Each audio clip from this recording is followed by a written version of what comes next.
हाँ जी फ्रेंड्स, क्या हाल चाल। Welcome with Kritika Sao. So guys, बहुत लोग कह रहे हैं कि दीपिका मैडम के चेहरे पे निशान है, उनके चेहरे पे निशान है। जनाब ने डोमेस्टिक वायलेंस किया है, जनाब ने मारपीट की है उनके साथ में, जनाब ने ऐसा किया वैसा किया, क्योंकि उसने बेबी का नेम रिवील कर दिया था। उसने अपने ब्लॉग में बता दिया था कि बेबी का नेम रूहान है और ये जनाब से बर्दाश्त नहीं हुआ। इसीलिए जनाब ने हाफ़ एन आवर के अंदर अंदर मैडम का वीडियो जो है वो डिलीट करवा दिया और फिर 2 दिन सदमे में रहे। और 2 दिन के सदमे के बाद उन्होंने एकदम अच्छे से प्लान करके, प्लान तो खैर पहले से ही किया हुआ था, उस चीज़ को अच्छे से ये करके कि अब हमको आज बेबी का नेम रिवील करना है, जो कि सिर्फ़ और सिर्फ जनाब को पता था।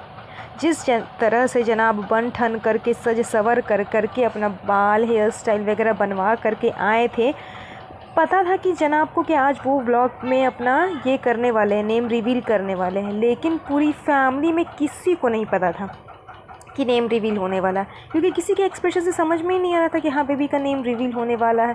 ना कि मतलब घर पे ना किसी चीज़ का कोई डेकोरेशन किया हुआ है, ना और कुछ हुआ है। बस जनाब बोल दिए कि हाँ घर पे ढेर सारी डेकोरेशन चल रही है। जब ये कार से आ रहे थे तब बोल रहे थे कि दीपिका भी बहुत सारे डेकोरेशन कर रही है, डेकोरेशन में बिज़ी है। और जब जनाब ऊपर आए अपनी मैडम को देखने, तो वो एकदम सुस्त पड़ी हुई है, लेटी हुई है, जैसे 2 दिन पहले लात खाई थी और लात खाने के बाद बेचारी को एकदम तकलीफ़ हो रहा है और चुपचाप से लेटी हुई है। ना नहाना, ना धोआना, ना कपड़ा चेंज करना, कुछ भी नहीं, चुपचाप से सोई हुई है। क्यों? जब बेबी का नेम रिवील होने वाला है, आप लोग इस बारे में जानते हो, तो फिर तो सज धज के, आप अम्मी हैं तो आपको तो सज धज के तैयार होना चाहिए ना, क्योंकि इसके घर में तो छोटा सा कुछ भी ओकेज़न होगा तो केक कटिंग, हेन तेन, डेकोरेशन, सजना संवरना सब चालू हो जाता है। लेकिन मैडम बिल्कुल भी सजी धजी नहीं थी, कुछ भी नहीं। तो मतलब मैं थोड़े लाइंस बोलते बोलते अपने पॉइंट से डिस्ट्रैक्ट हो गई। बैक टू द पॉइंट कि जनाब के बारे में कहा जा रहा है कि उन्होंने मैडम को मारा है, तो ऐसा कुछ नहीं है। वो क्या है, वो मैडम के गाल पे वो है लिपस्टिक की निशान थी, जो कि बाद में आप ब्लॉग के एंड में देखोगे, उनके ब्लॉग के एंड में तो आपको वो निशान नहीं दिखेगा। तो वो एक निशान ही था लिपस्टिक का, जो उनके फेस पे लग गया था। बाद में मैडम ने उसे साफ़ कर लिया होगा, तो ऐसी कुछ मारपीट वगैरह हुई नहीं है। अब आगे अगर ऐसा रियली में हुआ होगा तो वो तो मालूम चल ही जाएगा हम लोगों को।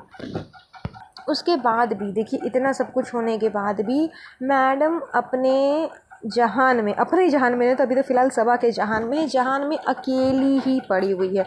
मतलब एक न्यूली बनी है मॉम, वो एक नए नए बच्चे को जन्म दी है, उसे इस तरह से अकेले छोड़ देना, ये मतलब कहाँ की इंसानियत वाली बात है भैया।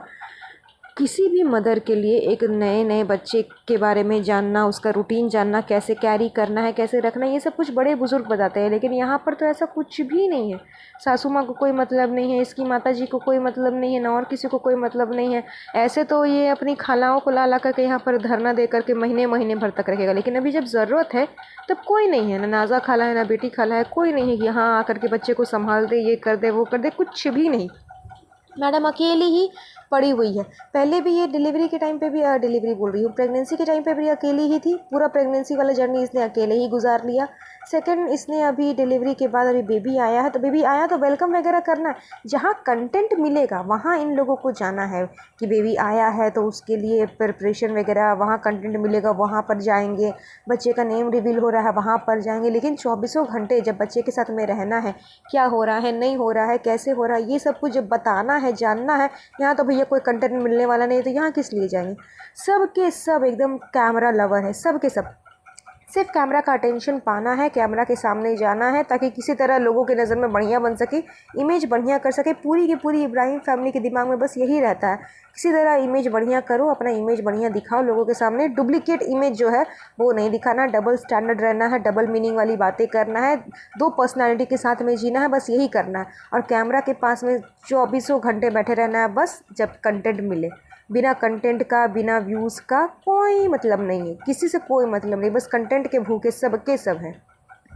अच्छा, काफ़ी लोग बोलते हैं कि मैडम इज़ ऑब्सेस्ड विद जनाब। मतलब ऐसा नहीं है मुझे तो लगता है जनाब इज़ सेल्फ ऑब्सेस्ड। मतलब इसे पता था कि इसे नेम रिवील करना है, इसीलिए अच्छे से बाल वाल बना कर करके आए। तो तुम थोड़ा सा टाइम मैडम को भी दे देते ना कि मैडम तुम भी जाओ और जा कर के रेडी वगैरह हो जाओ। मैडम क्या कर रही है, सिर्फ वो मतलब बोल रही है क्या कि हम वो वाला ड्रेस निकाल के रखे जो डिलीवरी के टाइम पे, मतलब डिलीवरी के टाइम पे ना, डिलीवरी होने वाला था ना, उसके कुछ टाइम पहले पहना था मैंने, ताकि वो कनेक्शन हो। तो भैया अगर कनेक्शन ही चाहिए था तो पहले प्रॉपर अम्मी तो बन जाती। पहले तुम अम्मी बनोगी तब तो तुम्हें कनेक्शन मिलेगा ना। अम्मी जनाब पिता बन कर करके, फादर बन कर करके, एक लड़का हो करके जब वो इतना सज करके धज कर करके आ सकते हैं, तो फिर आप क्यों नहीं मैडम? आप तो लड़की हो, वैसे भी लड़की लोग को सजना संवरना ये तो लड़की के एकदम जन्म सिद्ध अधिकार है। जब से जन्म ली तब से लड़की के माथे पर टैग लग गया है कि हाँ इसे सजना संवरना है, ये तो इसका अधिकार ही अधिकार है एक तरह से। और सजने संवरने में लड़कियां टाइम भी लगाती है, लेकिन यहाँ मैडम सिर्फ कपड़े निकाल करके पहन ली, गई नहाई और कपड़े निकाल करके पहन ली और कुछ भी नहीं किया। यहाँ तक कि मैडम ने तो बाल तक नहीं झाड़ा। इनके बाल भी देखेंगे ब्लॉग में तो साफ समझ में आएगा कि एकदम कोई सी चुड़ैल से कम नहीं लग रही। और ब्लॉग के लास्ट में ये बोल भी रही है, जनाब इसे टोक भी देते हैं कि बाल नहीं झाड़ा था तुमने, तब बोलती है कि नहीं मैंने तो बाल नहीं झाड़ा, मैं तो बस ऐसे ही आ गई थी सिर्फ ड्रेस पहन करके। मतलब ये बाल झाड़ने तक का जनाब ने इसे फुर्सत नहीं दिया, क्योंकि उसे तो था कि जितना जल्दी है मुझे नेम रिवील करना है, क्योंकि लाखों करोड़ों का उसका नुकसान हो चुका था, तो उसके भरपाई तो खैर मैडम को करना ही पड़ेगा। मतलब इतने ज़्यादा सेल्फ ऑब्सेस्ड है, इसे सिर्फ़ और सिर्फ अपने आप से मतलब है और कुछ भी नहीं। सजना संवरना, एसआरके को कॉपी करना, बार बार नाक खुजलाना, दिन भर में पता नहीं कितने करोड़ों बार नाक खुजला कर रहते होगे। इतना ना इसके नाक में गंदगी पहुंच गई है कि इसे नाक ही खुजलाने से फुर्सत नहीं मिलता। तो बेसिकली मैडम को तो अपने ऊपर ध्यान देना चाहिए। मुझे तो मैडम का समझ नहीं आता है कि ये अम्मी बनी है सिर्फ नाम का। बच्चे को डिलीवर तुमने किया, पेट में तुमने रखा, 8 महीने तुमने सब कुछ सहा, स्टिचेस तुमने सहे, प्रॉब्लम तुम्हें है, कॉम्प्लिकेशंस तुम्हें हुई, सब कुछ मैडम को हुआ। लेकिन मेन कंटेंट जो भी मेन चीज़ था वो सब जनाब के ब्लॉग में। एक गलती से तुमने नाम क्या रिवील कर दिया तो वो तो तुम्हारे ऊपर एकदम हाथ धोकर के पीछे पड़ेगा कि जल्दी ब्लॉग डिलीट करो। और मैडम इतनी डरी हुई कि फटाक से इसने ब्लॉग डिलीट भी कर दिया, आधे घंटे में ब्लॉग डिलीट कर दिया। और अभी कह भी रही है कि आप लोगों ने गलती से गाइस मेरे ब्लॉग में देख भी लिया, आपने समझ भी लिया कि हाँ रूहान नेम है। तब जनाब बोलते हैं कि हाँ अब मैं इसका ब्लॉग फिर से डलवा दूंगा, मैं इसे बोल करके ब्लॉग डलवा दूंगा। अभी साले कुत्ते, तुमने ही तो ब्लॉग उसका डिलीट करवाया, अब तुम डलवा दोगे अपने इमेज सबके सामने क्लियर करने के लिए। पर इतना सब कुछ होने के बावजूद मैडम का गुरूर कम नहीं होता। उसका शोएब का माला जो जपते रहती है ना, उसका माला ख़त्म ही नहीं होता। ऐसी भी कहीं फैमिली होती है, मैंने तो आज तक नहीं देखा। और ये मैडम ऐसी फैमिली के लिए मरे जाती है, पैम्परिंग किए जाती है। किलो पे किलो बिरयानी एकदम दर्जन के भाव से सूटम सूट और लेसम लेस गोटे पे गोटा खरीद के लाएगी अम्मी के लिए। उसके बाद एकदम ड्राम भर करके रूह अफ़ज़ा, तो ये शेक तो वो शेक कर करके बनाते रहती है। कभी पफ केक, तो कभी ये मफ़िन्स, तो कभी वो, तो कभी रोल, तो कभी फलाना, तो कभी ढिमकाना। बस इन लोग के पीछे मरी रहती है। और यही फैमिली इसके लिए फैमिली है। और बाकी अपनी फैमिली के साथ तो इसके खैर ब्लैक पैचेस ही जुड़े हुए हैं। पता नहीं ऐसी कैसी फैमिली है इनकी। लास्ट में जनाब बोलते कि पापा वो आज बेबी का नाम रिवील होने वाला है ना, तो बोलते ओह अच्छा ये नाम रिवील होने वाला है ना, ठीक है बढ़िया है, सब बढ़िया है।